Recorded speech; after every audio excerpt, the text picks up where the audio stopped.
Hi there, welcome back to Piet and Grada from the Purple House. Today's episode we're going to discuss 12 things with you that we absolutely avoid.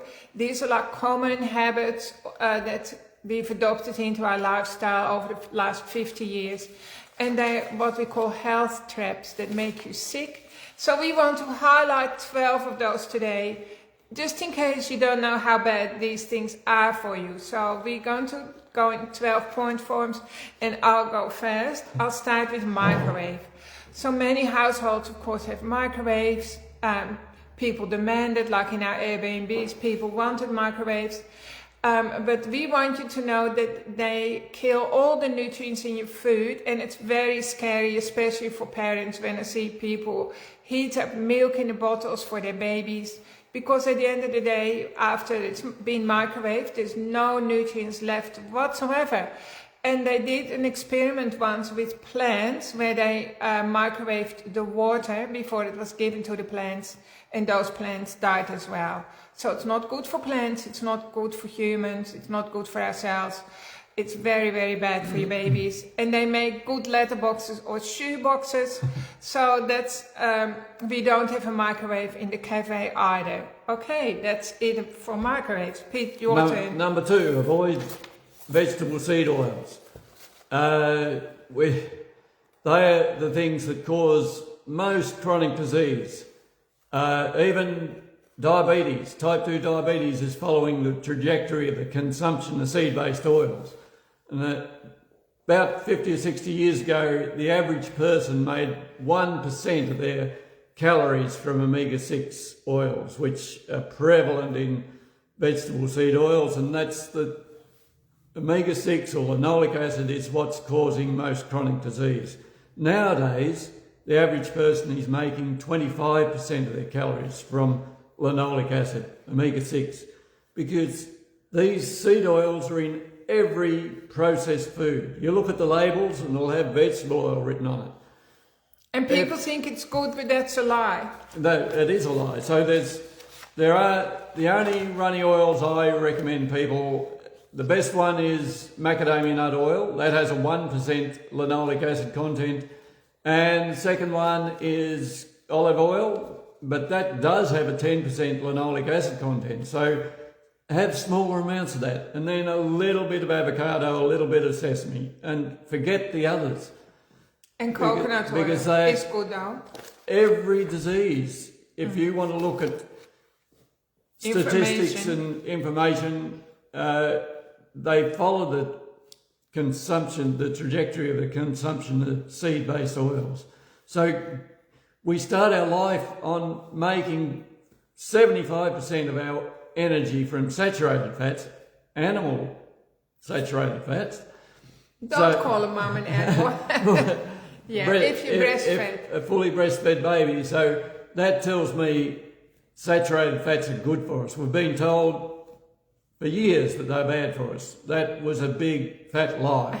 So get stuck into good animal fats. Coconut oil is good. It reverses Alzheimer's. There's articles we've read where people have reversed Alzheimer's with coconut oil. The brain is 70% fat, so it loves a lot of good saturated fat. And those other ones are the runny oils. Macadamia nut oil is the best. All the oils that you see on the supermarket shelf in the yellow colored also look like golden. I guess we make the connection like that it's gold for us. They're highly toxic. You can even use it as spray in your garden and you kill the plants. Again, so don't do that. The same as microwave water also kills plants. This is like a natural pesticide. Don't give yourself pesticides, right? Also, on a side note, butter is also really good. Peter Neely, he almost eats a packet of butter a day, and it makes you slim. So good oils make you slim. All right, so we can talk about it more in other, and we have talked about this already a lot, and there's a lot of information now about bad seed oils. It's all coming out. It's all being exposed, so go and check that out for yourself. Lots of people don't know how perfumes, fragrant candles, and like the wet wipes, how bad they are for your hormone system. So this is point 3. So They say that the fragrant candles or fragrant oils, which are full of artificial nice smells, they are worse for you than cigarette smoke, apparently. So in the same way that cigarettes used to be promoted back 100 years ago or 70 years ago, they were promoted to be healthy for you, for the moms, for the babies and so on. But now we know how toxic they are. Well, apparently fragrant smells are just as bad for you, if not worse, and they actually hit your pineal gland, which is of course your connection to your higher self, and it distorts your reality. So, and if there is the word fragrance on the ingredients of an item, there can be 1,000 or more toxic chemicals included in that word fragrance. That's right. So if it's got fragrance on there, put it back, avoid it. Yeah. So they're called endocrine disruptors. So your endocrine system is your hormone system, so that really messes up with your hormones. It's also really bad for like the male hormones, testosterone, plus it's bad for you too if you're a woman listening to this, because it affects your pineal gland, which releases melatonin, and then lots of people have them in the bedroom, and it means you can't sleep properly because you can't release your sleepy hormones. They're everywhere in hospitals. Yeah, and in aged care homes. Yeah. Really, really bad. They're just puffing away in the hallways because maybe they're trying to kill the people. Who knows? Because the government should know better, really. If I know it, everyone else should know it as well. So don't have them in your house. Also don't have the wet ones in your handbag, and don't wipe your baby's bottoms with them. So toxic. All right, number 4. Okay, number 4 is avoid or cut out farm fish from your diet. Farm salmon, they're full of colours, antibiotics, hormones, lots of rubbish that make them the colour they are and make them grow big. They're in very crowded environments. They're actually ruining our waterways. But one time we were given some farm salmon that had jumped out of the nets. My cousin had caught them down in Strawn and given us a couple. And there was one piece left over after we'd eaten a couple of feeds, and it was still perfectly good. I said, oh, there's not enough here for the family, so I said, I'll give it to the wildlife or the animals outside. So I threw it out. And it sat on the lawn, and after a week I had to bury it. Nothing touched it. Now, we've lost our instinct to know what's good and bad for us, but animals and birds haven't. So, and if they're hungry, they don't eat it, like the night animals didn't eat it. Nothing touched it. So I said to Grada, we never eat it. It's not coming in this house ever again. Because So apparently the labeling is also not very strict. Even if you buy cans of tuna and stuff and it says wild caught, apparently it's not really a wild caught. So there's a lot of politics, of course, that's corrupt. That's not in your best interest. So you have to be wise yourself. Out of all the fish, sardines are probably the best ones to eat. But then make sure you eat sardines, the ones that you buy, that you catch, I was going to say, in spring water. Because if you buy them in oil, they're using toxic oil. So you're still not helping yourself. There is a lot of toxins in the sea and mercury. And the smaller the fish, the less mercury. So if you ate a big fish like flake or shark, he's swallowed all the little ones and got a lot of mercury in him. Yeah. So eat small early fish if you want. But make sure you buy the sardines in spring water. Never have fish oil either, because oil is obtained out of the fish by a heat process, and heat oxidises the oil as soon as it's out of the fish. So it's a trans fat causing damage in the body.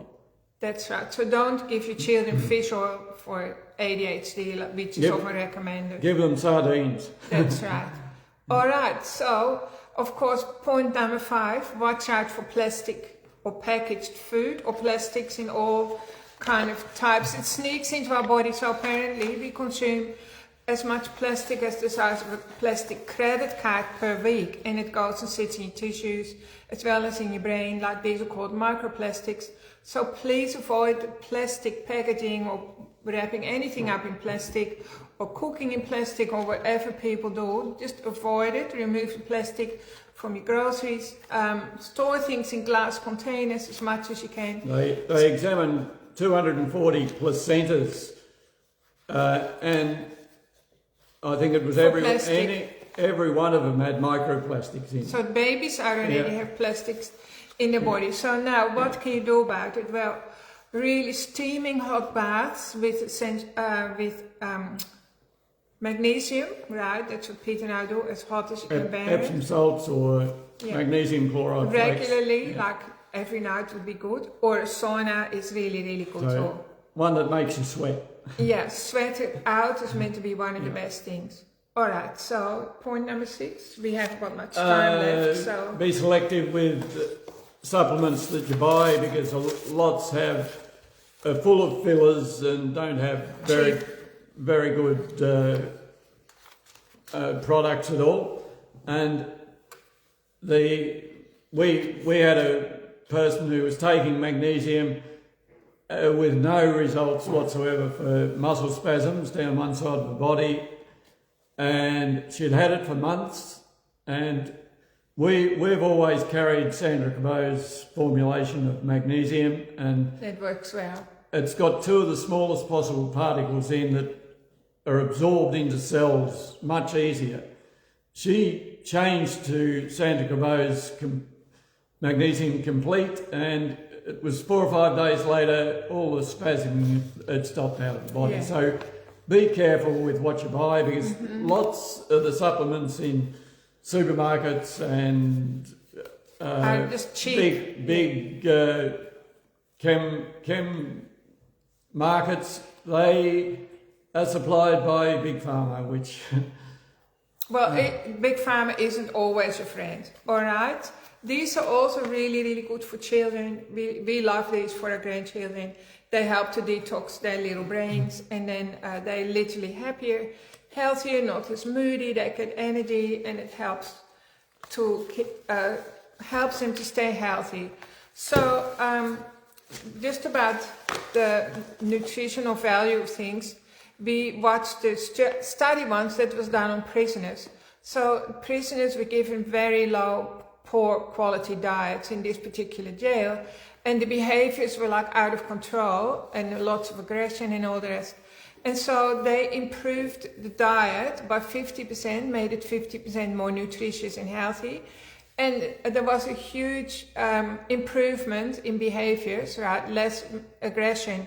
And then they implemented good quality supplements, and the behavior improved again. So in the end, overall, with diet and supplements, the behaviors were like 80% improved in this particular prison, which is absolutely amazing. And I want parents to know that, because parents often struggle with children's behaviors, and I want you to know it's not your child, it's not their personality, it's often what they eat, and it's also toxic overload. So these are really good for kids. Yeah. I had a little kid brought to me one time. The teachers were saying he needed to go on Ritalin because he was disturbing the class and up the wall in the classroom. And I recommended a good probiotic and changed his fuel source from sugars to fats, and within 3 weeks they had an ideal child. And he was eating more fat, which leads us to point 8, which I think is what Peter wants to tell.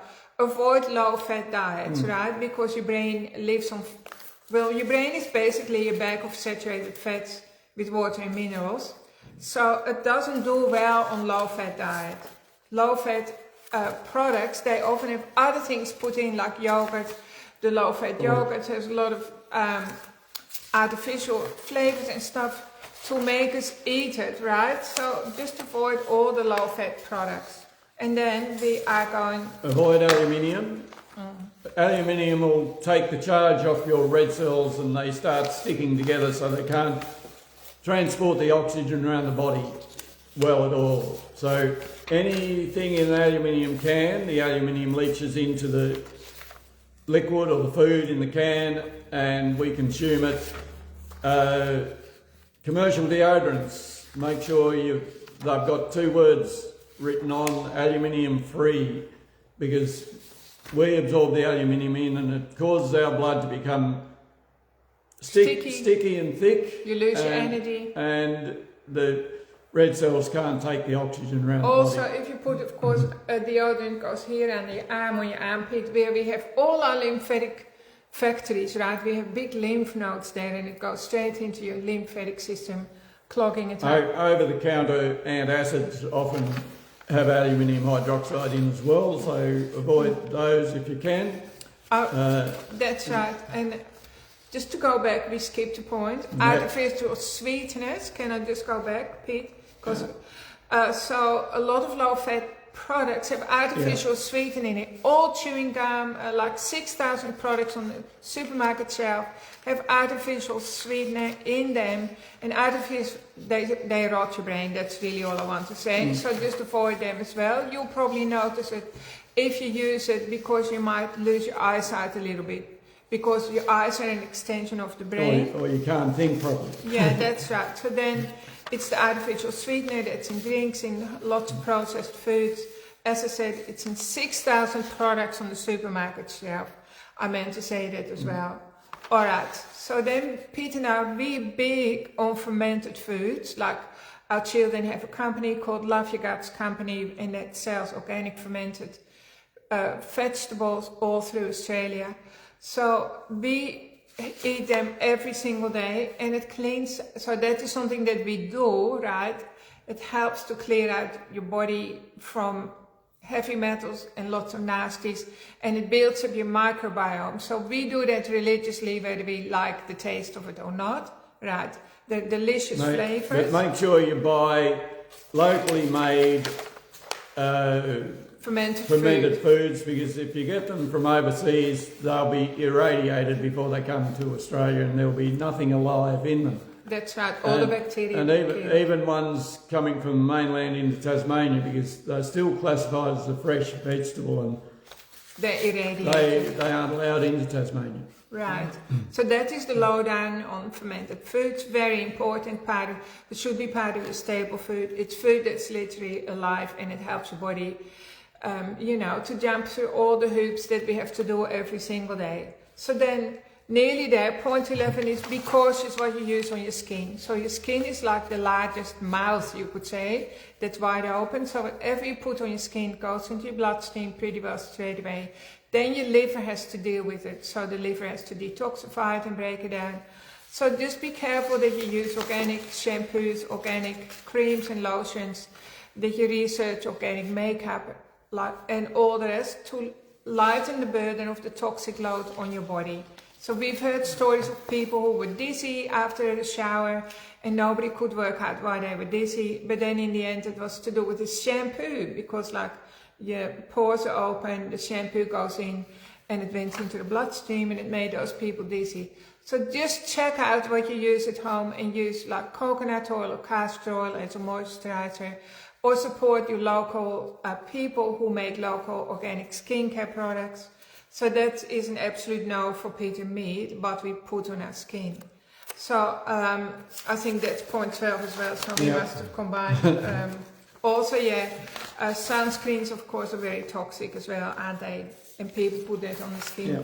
So what is something that is an absolute no for you that we haven't included in the list? Pete and I would like to know, what is something that you avoid, that you would say an absolute no to? That would be really good for us to share. So the artificial sweetener, I quickly want to say, if you feel like eating sugar, your body often is craving minerals, and you just have a little lick of Himalayan salt, or any kind of healthy salt, have a lick of that first, put some on the tongue, and your sugar craving will go away. And often when people are hungry, their body is thirsty. So just go ahead and have like a glass of water with some salt in it, and often your hunger and thirst will be gone, and then you won't be tempted to eat like processed food. Or increase your good fats at mealtime. That's right. That'll keep your energy nice and even, so you won't get cravings or feel hungry. So these are all like health hacks that will help you instead of health traps. They're health hacks that we want you to know about, that cost you nothing. And then if you want to really boost your energy. Buy something like this for the children. We've seen a huge, uptake in behavior in our grandchildren when they take it. And for yourself, check out some of the products that we have online, like good magnesium and beet flow to detoxify your liver, and good probiotics. Good probiotics. It's really important. The microbiome is extremely important. And of course, healthy salt and all of that. As you already know, you can go ahead. We have so much free information on the website. We're open Wednesday, Thursday, Friday, same as the cafe. You come and have a lovely meal here or drinks. Yeah. All our teas and coffees are organic, and we try to source things locally as much as we can. Nothing is microwaved, and our water is filtered. So it's a safe place to come and spend some time, and you can also walk the property, go and sit in the forest. All of that is available for you if you come in, if you want to relax a little bit and recalibrate your nervous system. Thanks for tuning in, and we really appreciate you being part of our community. Bye for now.